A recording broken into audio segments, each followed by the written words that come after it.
Hello everyone, నిన్న జరిగిన Dubai air షోలో మన తేజస్ ఫైటర్ జెట్ కింద పడడం జరిగింది. అండ్ అందులో వింగ్ కమాండర్ అయిన నమన్ షాల్ అనే అతను అక్కడికక్కడే ప్రాణాలు కోల్పోవడం జరిగింది. అదే ఎయిర్ క్రాఫ్ట్లో ఇంజెక్ట్ అవ్వడానికి కూడా టైం లేకుండా ఆ ఎయిర్ క్రాఫ్ట్ అనేది కింద పడిపోవడం జరిగింది.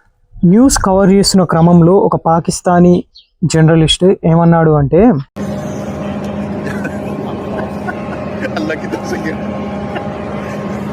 अल्लाह ने देखो आज हमें भेजना था. नाजरीन, ये तेजा गिर गया है. ब्रेकिंग न्यूज़, ये तेजा जहाज़ इंडिया का ये फ्लाई कर रहा था और आते गिर गया, जिसका कल तेल गिर रहा था.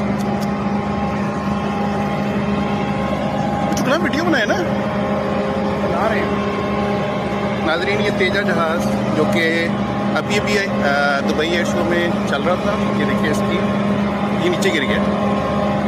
इस साइड में नहीं गिरा, शुक्र है. ये तो आप कर रहे भाई, अब शहीद होने से बच गए.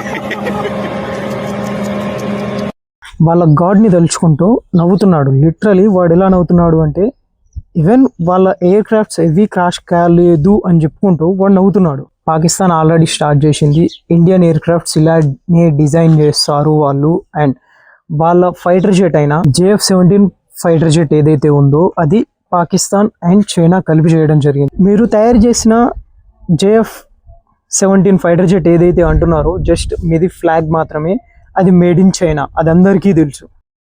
దాన్ని మీరు ప్రొడక్షన్ చేస్తున్నారు అని చెప్పి చెప్పుకోవడమే కాకుండా దాన్ని సెల్ చేయడానికి ట్రై చేస్తున్నారు. మీ ఫైటర్ జెట్స్ క్యాపబిలిటీ చూసుకోండి ఫస్ట్.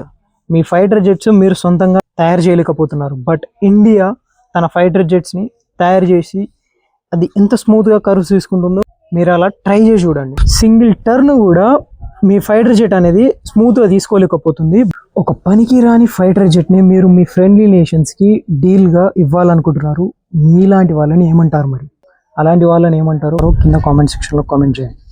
జై హింద్. నువ్వు ఇండియాలో ఉంటే ఇండియన్ అయిపోవు, నీలో ఇండియా ఉంటే అవుతావు. నీలో ఇండియా ఉందా?